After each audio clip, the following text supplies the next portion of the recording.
rare and balanced view on politics in today's world. Based on facts, born of rationality, common sense, and logic, providing context on today's events, this is American Perspective with Rick Thomas. Hello, everyone, Whiskey Warriors from sea to shining sea and all the flyover country in between, or at least what the Democrats call flyover country. Welcome to American Perspective. I am your host, Rick, and it looks like Rumble is really running behind today, at least it is for me, but hello, everyone, and welcome. Today is Flag Day. Flag Day, of course, being the day that this flag behind me was first commissioned by the Continental Congress. They set it up in 1777. I got stuff on that. I also have a couple of breaking news announcements. Well, I mean, it may not be breaking news now, but it is for this show for sure. That happened this afternoon, right before I came on, right before I came online. And also I wanted to discuss a little bit about how the left has actually moved farther left. They talk about us being far right, but the left has actually moved farther left. And that is why the division in this country in terms of our politics is really the main situation is in terms of what's going on with today's division that the left keeps saying the right is in charge of. But guess what? It's actually the left. So I've got that.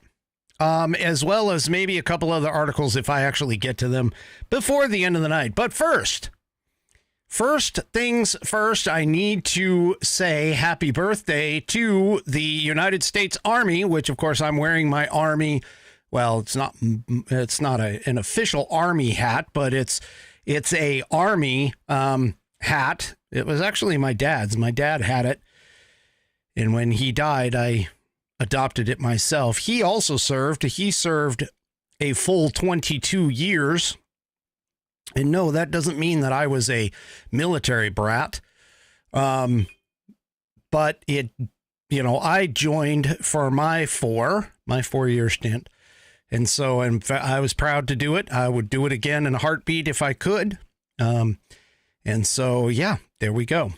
But it's also a happy birthday to the previous president, the only president of the MAGA movement, and President Trump, who will be president one more time in 2024. I have confidence that that will happen. But I have a special happy birthday message to go out to him. And it's one that many may have not heard before. Some might, but many may have not heard before. So here it is. I'm not singing happy birthday, but I'm going to leave it to just a bombshell of a blonde from history. Here we are. Marilyn Monroe, take it away. Happy birthday to you. Happy birthday to you. Happy birthday, Mr. President. Happy birthday to you. Happy birthday, Donald Trump. Happy birthday. And I hope his day is going quite well. So yeah, I didn't want to sing happy birthday to President Trump, but there we go. There's his happy birthday to him. And of course, the Army has its birthday here as well, June 14th, which is awesome. Okay, let's go ahead. And I've got a special I've got a special treat for you tonight. Instead of just reciting the pledge, there was a suggestion by one of my longtime and very revered Whiskey Warrior P1s that I pull out the Red Skelton explanation of the Pledge of Allegiance. And so let's go ahead and take a listen to that. And instead, in lieu of the Pledge of Allegiance, now I would appreciate when he gets to the Pledge of Allegiance, the actual reading of the entire thing, that you would please stand, remove your hats, put your hand over your heart, so on and so forth. So here we are. Mr. Skelton, please take it away. I remember a teacher that I had. Now, I went through the 7th grade. I went to the 7th grade. I left home when I was 10 years old because I was hungry. And I used to, this is true. I work in the summer and I go to school in the winter. But I had this one teacher. He was the principal of the Harrison School in Vincennes, Indiana. To me, this was the greatest teacher, a real sage of my time, anyhow. He had such wisdom. And we were all reciting the Pledge of Allegiance one day. And he walked over, this little old teacher, Mr. Laswell was his name. Mr. Laswell, and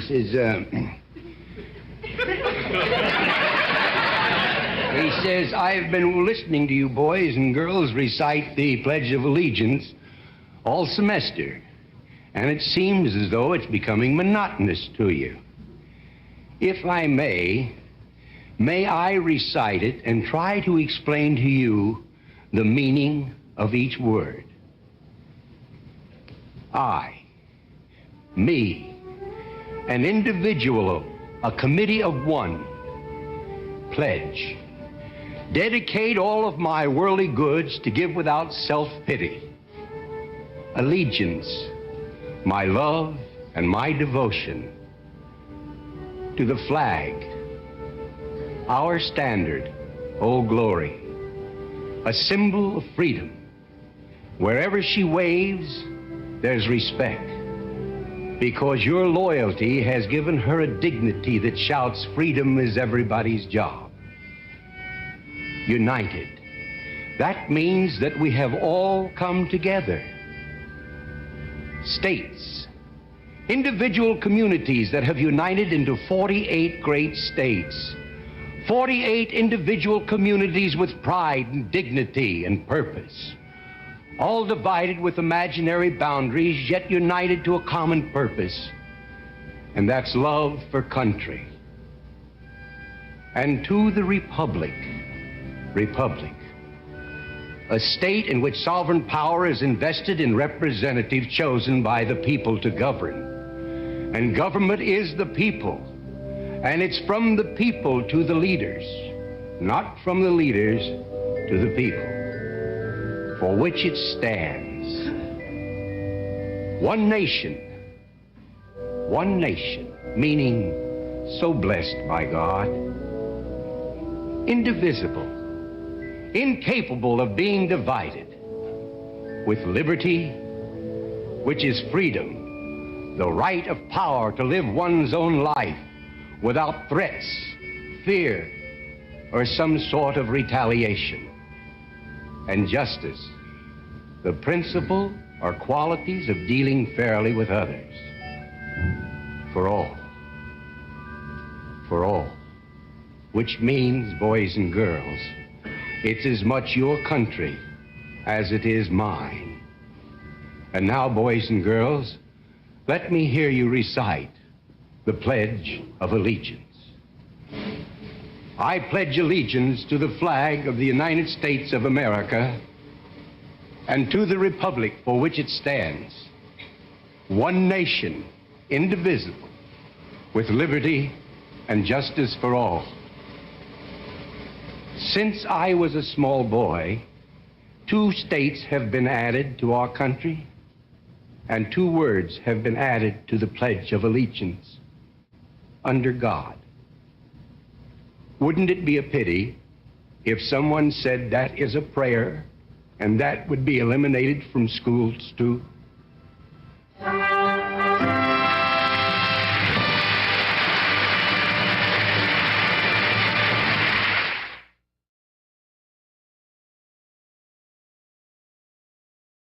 Thank you, Red Skelton. For those that don't know, Red Skelton was a fantastic comedian, and he had a nightly show. Now, I did get to see him, I think, not like in person, but on shows and things like that toward the end of his career. But he was very, very famous for that speech, as well as several other things that he did. I love the skit that he did with John Wayne. Yeah, if you get a chance, you could probably look it up. But he was just a fantastic comedian. He was like the comedian of all comedians back then. So there we go. And like he was saying, there was a flag. There was a time where 48 stars, gray star flag, before Alaska and Hawaii were added to it. And so, yeah, it's just an incredible thing. Speaking about that flag, we'll go through it here in just a minute. But first, I want to go ahead and talk about, when we're talking about flags, let's talk about theflagshirt.com. This is the last part of the week of Freedom Week.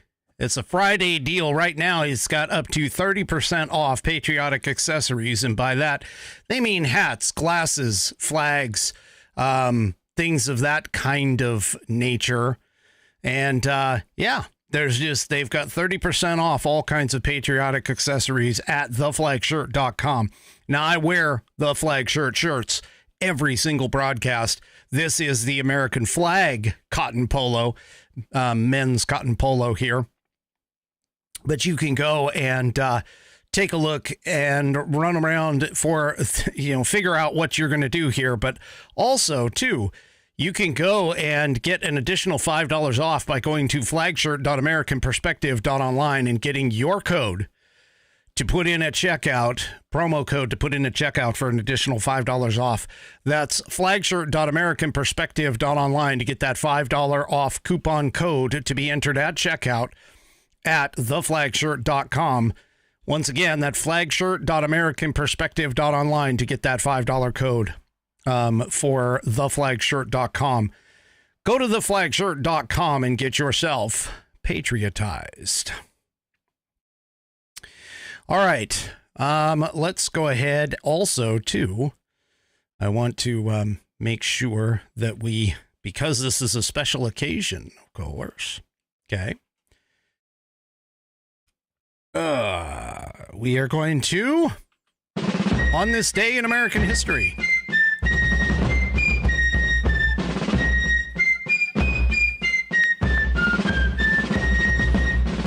And, of course, for On This Day in American History, we read from the American Patriots Almanac, written by William J. Bennett and John T.E. Cribb. Just absolutely chock full with all kinds of information about this great country that we call home. And, of course, for today, we're going to talk a little bit about Flag Day. Be sure you fly your flag today. June 14th is Flag Day, the day we celebrate the birthday of the Stars and Stripes. On June 14th, 1777, during the Revolutionary War, the Continental Congress in Philadelphia adopted the Stars and Stripes as the official national flag.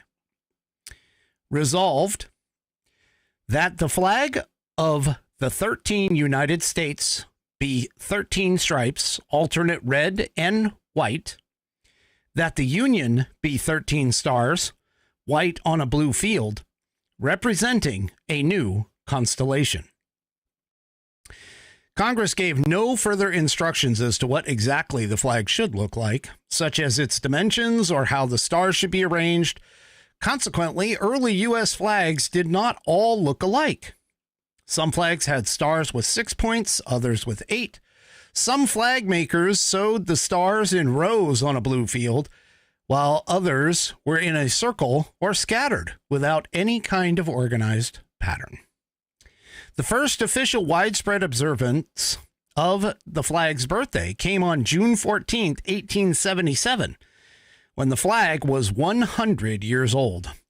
Over the next several years, many schools, veterans groups, and patriotic societies turned the day into a yearly celebration.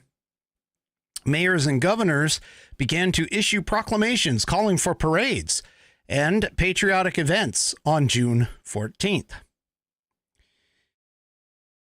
In 1916, President Woodrow Wilson established Flag Day as an annual national celebration. And in 1949, Congress and President Truman officially made June 14th a permanent yearly observance. And that, of course, is on this day in American history. I have more on this as well. So the flag, it was interesting when I was doing a quick research on this and trying to decide what I wanted to talk about with this whole thing. The flag actually has grown and changed with every single edition of a state. Now, I'm not going to go through every single one because, that would take a while, but the first thing is the first flag, the 13 stars, the one that had 13 stars, 13 bars, was flown between 1777 and 1795. Then we ended up getting a 15-star U.S. flag after that, when 2 stripes and 2 stars were added to the flag when Vermont and Kentucky became the 14th and 15th states in 1791 and 1792. Now, the 15-star flag would actually last for 23 years, and 5 presidents served over it. Or I should say under it. This is the flag. The 15 stars and bars was the one that inspired Francis Scott Key to write the Star-Spangled Banner, which eventually became our national anthem, after Key saw that this flag continued to fly over Fort McHenry following a British bombardment during the War of 1812. Now, after that, the changes started to accelerate, with many flags changes happening within, essentially within a year, and it changed the flag every single time. Now, the funny thing is that after the 15 bars, because what they did is they added the bars and the stars to represent the states, the additional expansion, Congress decided, hey, look, we can't add any more bars to the flag because that would just make the flag even physically bigger.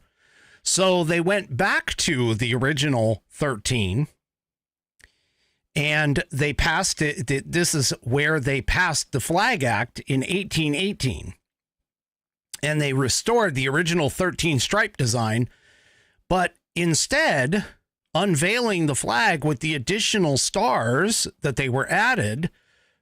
5 more were added to make it a 20-star flag, which added Tennessee, Ohio, Louisiana, Indiana, and Mississippi. The 20-star flag became the official flag on April 13th, 1818.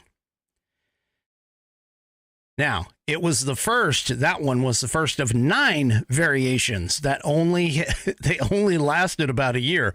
So that one went from 1818 to 1819. In 1819 to 1820, we ended up with 21. Then we went to 23. So we added 2 more states from 1820 to 22. And those ones were Alabama and Maine that got added to that one. Then that lasted 2 years, and we ended up with 24 shortly after that. And that flag flew from 1822 to 1836. That one expanded with the addition of Missouri.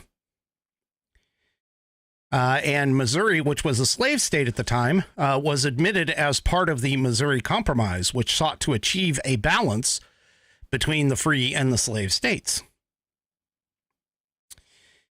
Then Then we went from a 24-star flag to 25 stars shortly thereafter in 1836, but that only flew for a year before we expanded it again to a 26-star flag, which came up in 1837 to 1845. And that was after Michigan was added to the Union. Again, and Michigan was added as a free state in order to keep the balance between the slave and the free states. Then we went to a 27-star flag. That happened in 1845 and only flew until 1846. That was after Florida was admitted to the Union in 1845. And it wouldn't.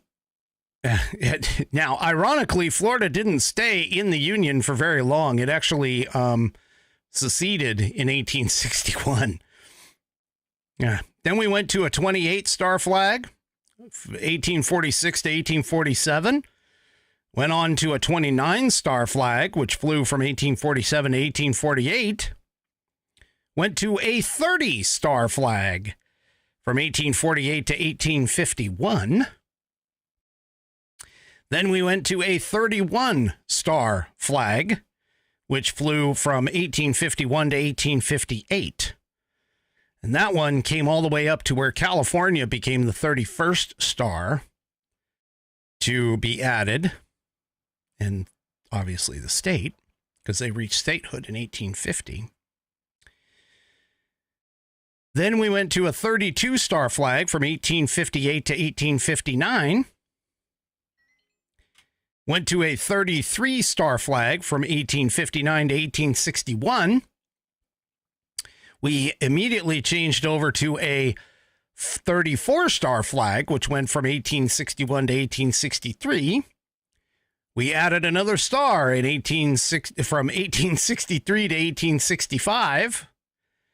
Then we hit a 36-star flag, which flew from 1865 to 1867. Do you kind of see how fast we were adding states and expanding? It's amazing how quick this was going on.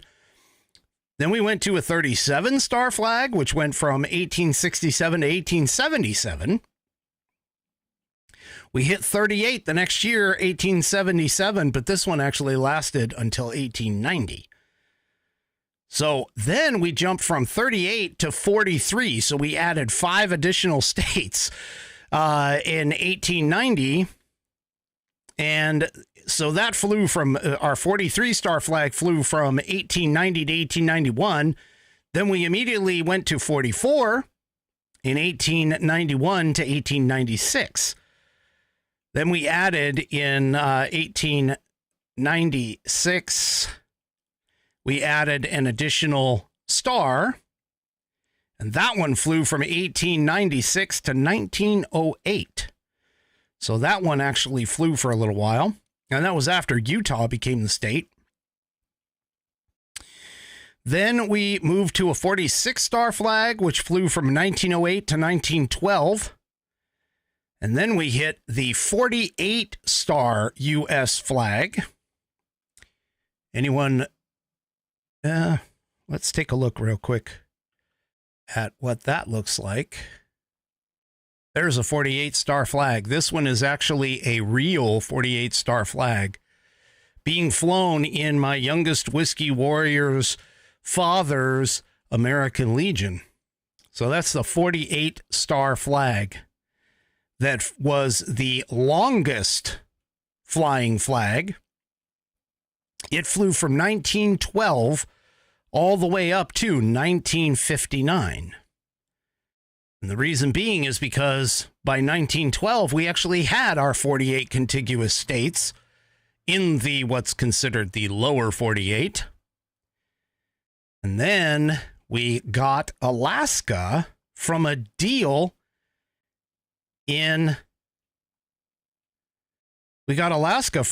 with Russia.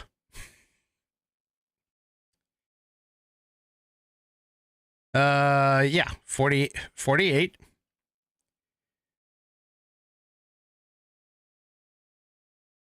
And then we added 49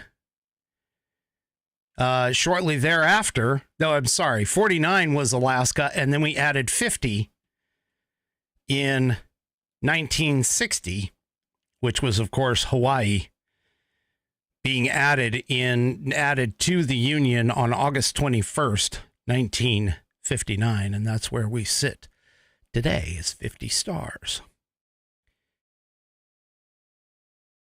Incredible amount of expansion and how quick things happened throughout that time.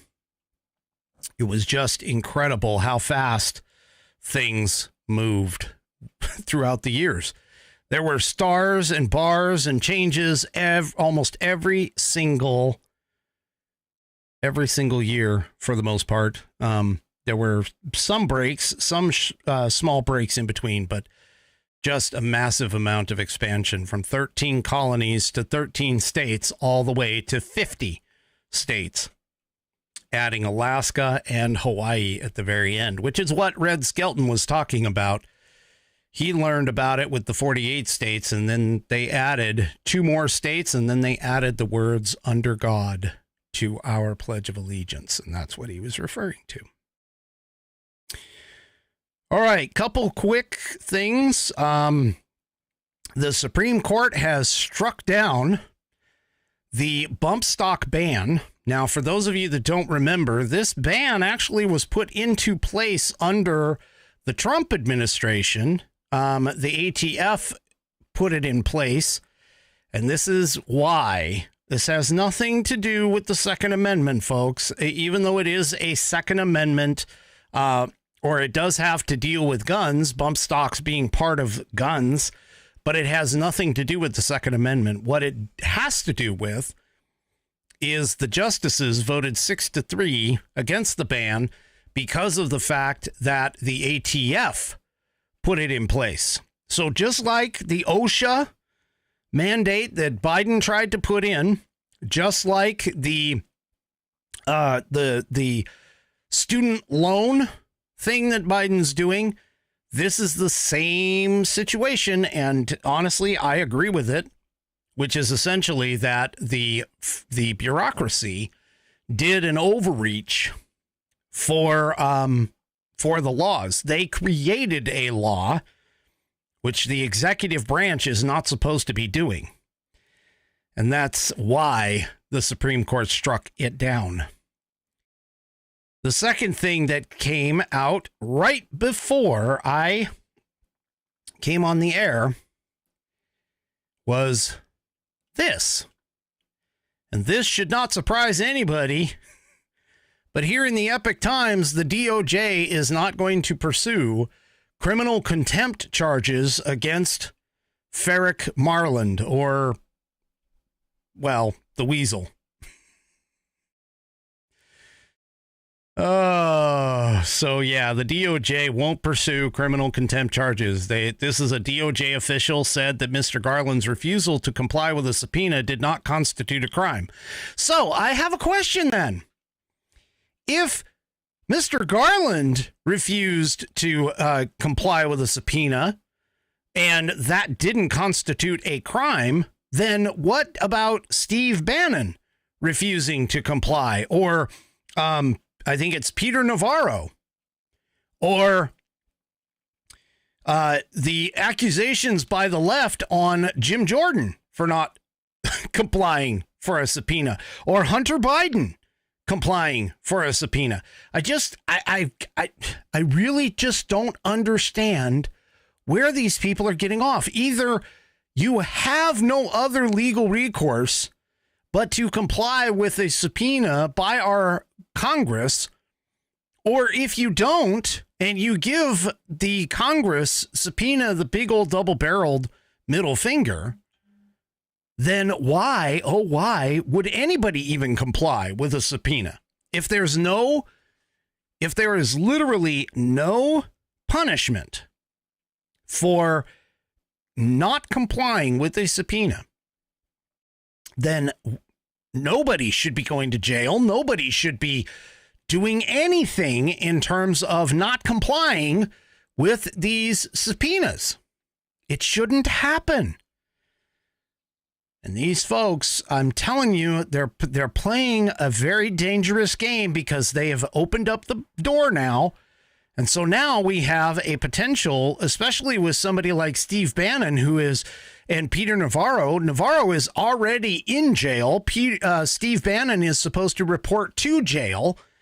And so now the DOJ is basically saying that, it didn't constitute a crime. So refusal to comply with a congressional subpoena no longer, according to the DOJ, no longer constitutes a crime. Good luck with that one.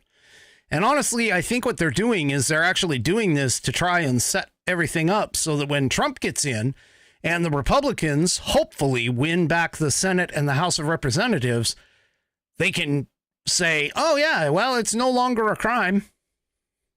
Yeah. Yeah. All right. That showed up right before I came on the air, or shortly before I came on the air. So that's just it's just nuts. Either you respect the rule of law or you don't. OK, one rule, one standard applied equally across the board, no matter what happens. That's the way I live my life.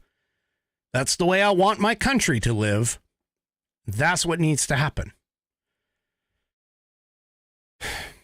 Anyway. All right. So I saw this article in Woke Spy, and it got me to thinking, and they actually, they are talking about an analysis that was done by, let me see if I can get it here. The Economist. And I tried to go to The Economist, but they make you pay. It's behind a paywall, and I'm not really happy about that. However, there are a couple of graphics that I want to show you that sort of illustrate the point and what they have found.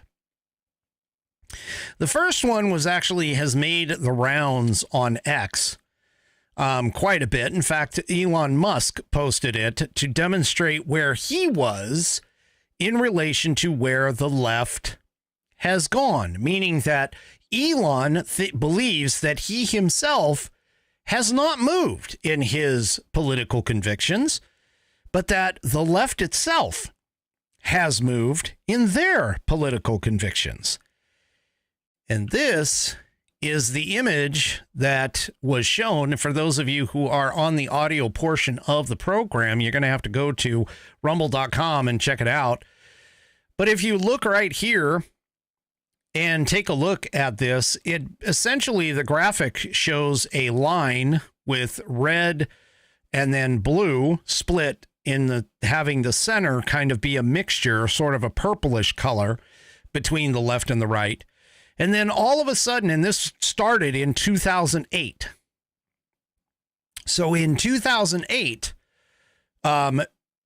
there's a person who is just on the edge. They've got three figurines. They've got one on the far right, one on the far left. They call him conservative, and they call him my fellow liberal.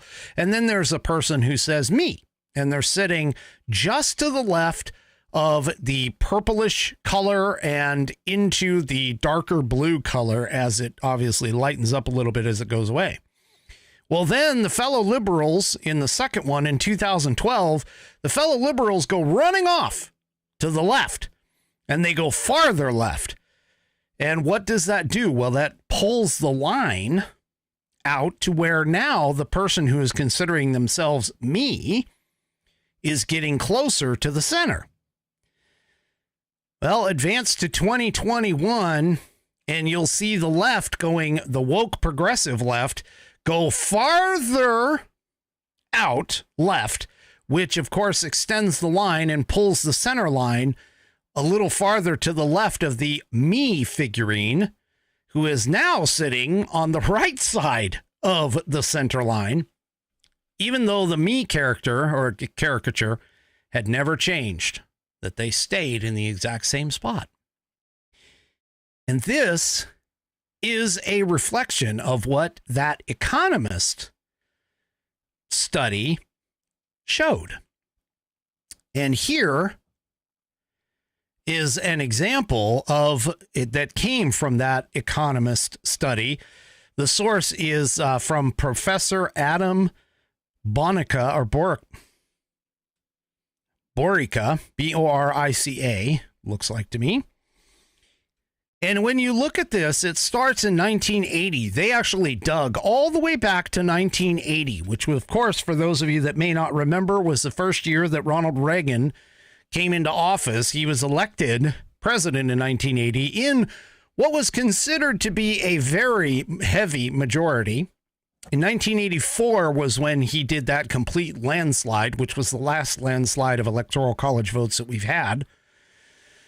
But essentially, the graphic here, you can see the Democrats are in blue, the Republicans are in orange, and the Democrats and the Republicans were closer to the center line.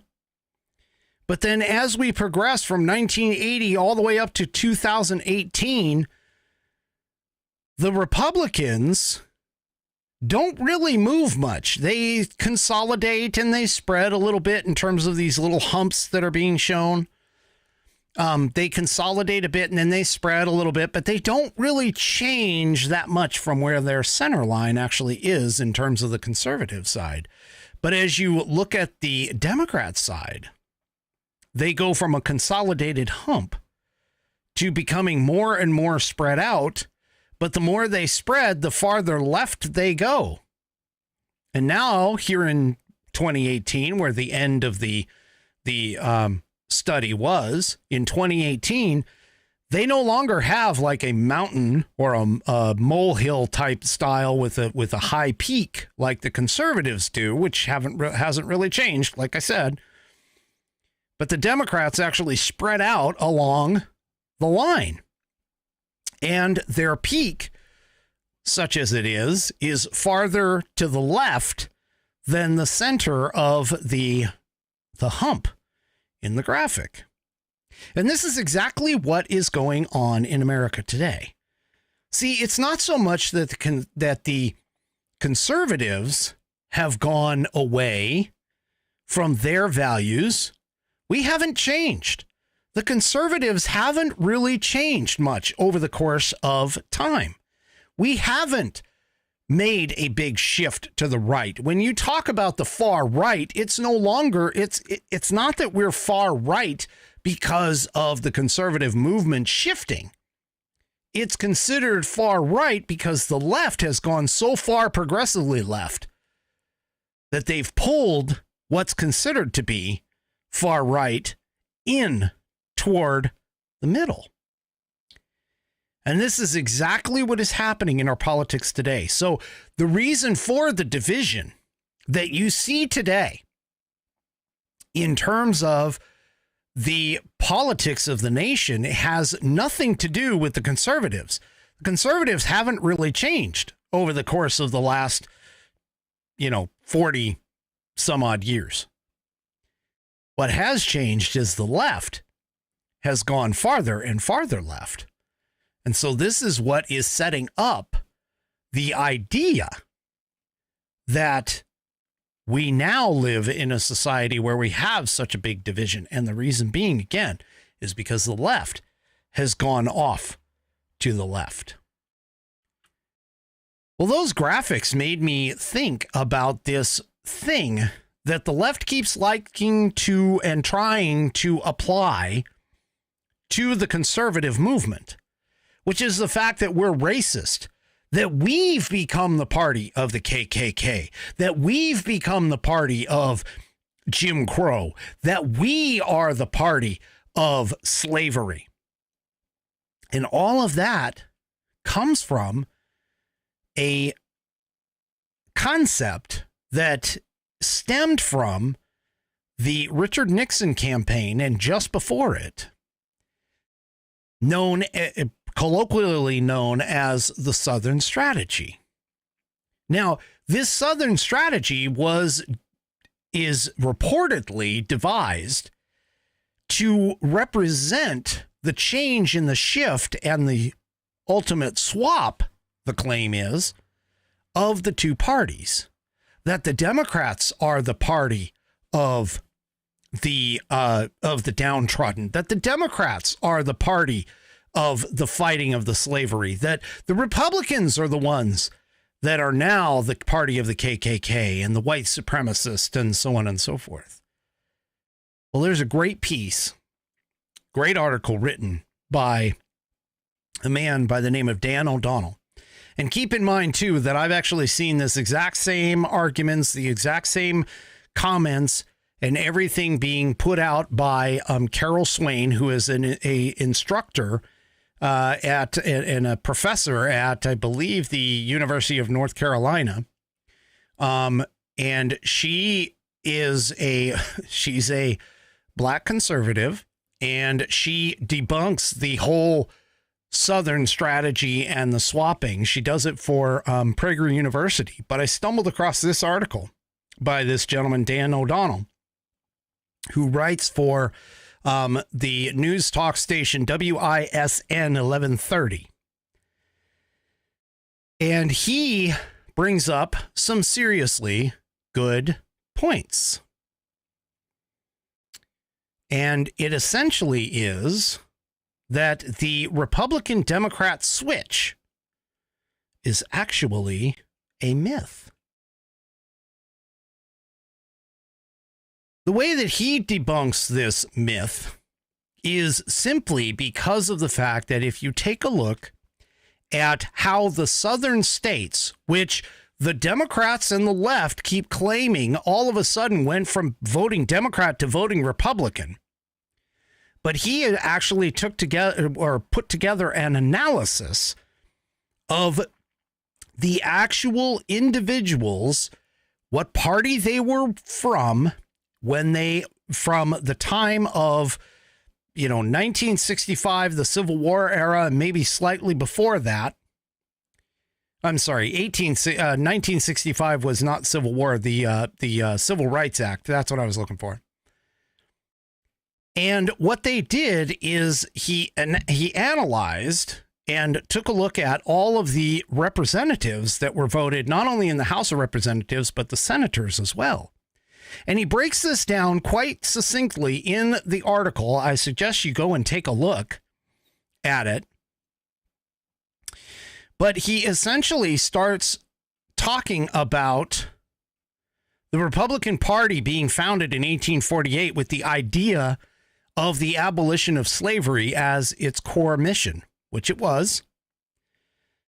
And almost immediately after its second presidential candidate, who was Abraham Lincoln, won the 1860 election, Democrat-controlled southern states seceded on the assumption that Lincoln would destroy their slave-based economies. Now, there's a little bit more nuance to that, but that was part of the idea. Now, he goes through and he takes a look. In 1960, for an example, Democrat control of the South from the Reconstruction all the way up until the Civil Rights era was nearly a total connection, total coverage. Okay. So the Democrats controlled the southern states from the time the Civil War ended all the way up to the Civil Rights era. In 1960, Democrats held nearly every single Senate seat south of the Mason-Dixon line. In the 13 states that made up the Confederacy a century earlier, Democrats held a staggering 117 to 8 seat advantage in the House of Representatives. The Democrat Party was so strong in the South that those 117 House members made up a full 41% of the Democrats' 283-153 advantage completely in the House of Representative chamber. And he continues on and he talks about through the 50s and early 60s, Democrat governors and overwhelmingly Democrat state legislatures controlled the South, which again, they continually pushed to oppose the whole civil rights push. Now, in contrast, Republican President Dwight D. Eisenhower openly praised school desegregation in the Brown versus Board of Education decision and sent federalized Arkansas National Guard troops to Little Rock to protect 9 black students after Democrat Governor Orville Faubus threatened to keep them out of a previously all-white school. Now, I'm going to skip forward a little bit here because unlike what happened during the Civil Rights Act, so after the assassination of President John F. Kennedy, who was by himself a strong proponent of civil rights, in 1963, Southern Democrat Lyndon B. Johnson saw it as his mission to pass the Civil Rights Act. But as we all know, Lyndon Johnson had some very, very nasty racist tendencies. But he went to go pass it as a tribute to Kennedy. And the reason being is that the Kennedy had first proposed the bill 5 months before he was killed. Democrats in the Senate, however, filibustered it. In June of 1964, the bill came up again, and this time it passed over the strenuous objections of Southern Democrats. 80% of House Republicans voted for the measure, compared to just 61% of Democrats, while 82% of Republicans in the Senate supported it, compared to 69% of Democrats. There was a Democrat who assisted in the filibuster. Who is that Democrat today? President Joe Biden. Now, nearly all of the opposition of this, what happened, came from the southern states. Nearly all of it. Okay? Which again, the southern states were still nearly unanimously Democrat and nearly unanimously resistant to the change of the country. Now, Strom Thurmond was the only one, he was a Dixiecrat, and he was the only one who swapped over and became a Republican. Al Gore Sr., Robert Byrd, and those guys remained Democrats up until the day that they died. Now, after those 20 lifelong Democrats retired, their Senate seats still remained in Democrats' hands. They did not swap. In fact, the overwhelming majority of the House seats that were in the South stayed until 1994, when a Republican wave election swept the GOP into control of the House for the first time since 1952. 1994 was also the first time Republicans ever held a majority of House seats in the South. This was a full 30 years after the passage of the Civil Rights Act. So there was no massive party switch. There was no massive change like a snap of the fingers. There was no change that happened that quickly. This stretched throughout many decades of time. And this is why there was no Southern switch. And this is why the left keeps pushing this idea that the parties have changed is completely and utterly false. 100%. You can finish out the rest of the article, but he continues on talking about the myth with regards to an attack based on the supposedly racist Southern strategy of Richard Nixon in 1968 during his presidential campaign, which was accused of surreptitiously exploiting the innate racism of white Southern voters. But even before that, Democrats also point to a 1964 presidential campaign of Barry Goldwater, who refused to back the 1964 Civil Rights Act, but they point to it as though it's proof that the GOP was actively courting racist Southern voters. But the reason why Barry Goldwater actually was a no under the Civil Rights Act was because of the fact that he was opposing it not because of racism, but rather in a belief that it basically was allowing the federal government to override state sovereignty.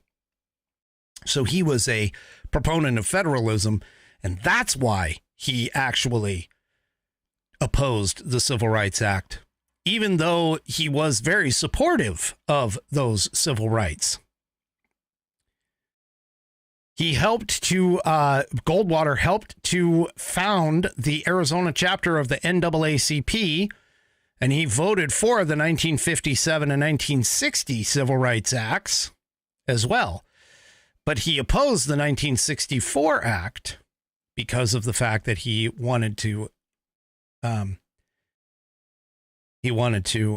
preserve state sovereignty. Now, of course, Lyndon Johnson pounced on that position during the height of the 64 campaign and ran an ad titled Confessions of a Republican, which is where a lot of people get the idea that Republicans are racist. Great, great article. And this is why we need to preserve our history to be able to understand everything that is going on with today. There was no Southern switch. There was no Southern strategy. There was no racism. The Democrat Party has been and always will be the party of the KKK and the racists. Okay. In our final few minutes here, I have another article that I think you guys should go and take a look at. This one is from the Epoch Times, and it explains quite well what causes stagflation. I've been talking about stagflation. I've been talking about our economy being in a scenario of stagflation, and that we're not really going anywhere out of stagflation. I talked about last night how the Federal Reserve is not going to reduce interest rates at any point in time here, and that inflation still remains at a pretty staggering number when it comes to. And again, keep in mind, inflation is a year-over-year culmination. Okay, 2% is baked into the cake, but we're looking at between 3 and 4% year-over-year, which is basically about 100% increase over what they want. All right, but what causes stagflation? And this is a commentary that talks about it. And essentially what this article boils down to, and let me go ahead and show you the article. What this article boils down to, it comes down to a very simple and succinct synopsis. After you read through it, go all the way to the conclusion. And here is what they come with, or what the commentator comes up with, which is essentially this. Increases in money supply set in motion an exchange of nothing for something. This diverts real savings from wealth generators to non-wealth generators. Consequently, what this does is weakens the wealth generation process and turns the pace of economic activity. And in turn, the pace of economic activity. Now, when money enters goods markets, it means that we have more money per good. This means that the price of goods has risen. Hence, what we have here is an increase in goods prices and a weakening in economic growth. This is what stagflation is all about. We suggest that the outcome of the monetary pumping is always stagflation. It's not always visible. As the pool of real savings comes under pressure, the phenomenon of stagflation becomes more visible. So let me break this down for you in terms of the conclusion with this. literally, when the government prints more money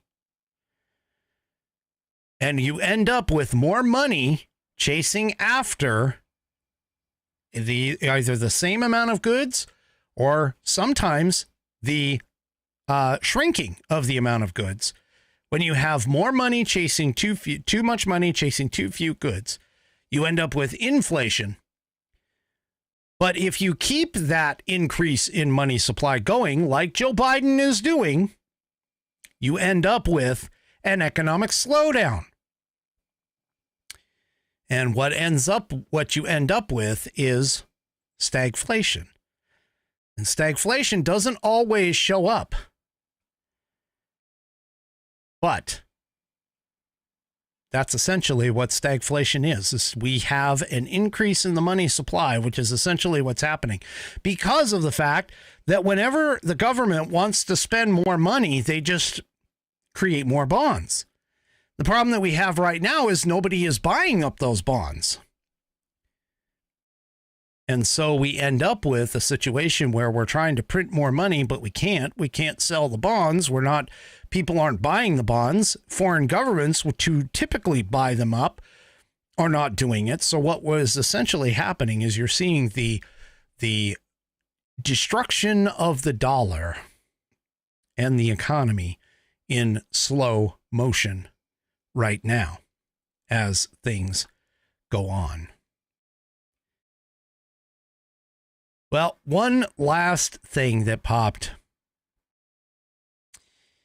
and I'll be honest with you, I personally think this guy should probably get for destruction of evidence. He should be at least tried for it. Whether or not he gets convicted for it, I don't know. But this literally would be the obstruction of an official proceeding, not like what happened with the January 6ers. But this would be an actual application of that law, and a good application of that law. So this in the post-millennial, Biden's ghostwriter, according to a report, deleted audio recordings of interviews with the president so they could not be used as evidence by Special Counsel Hur. He went on to admit he deleted the files after becoming aware of the investigation. And this is the key as to why it would be considered an obstruction charge. That after doing so, he didn't tell anyone, nor did anybody reach out to him and ask about it.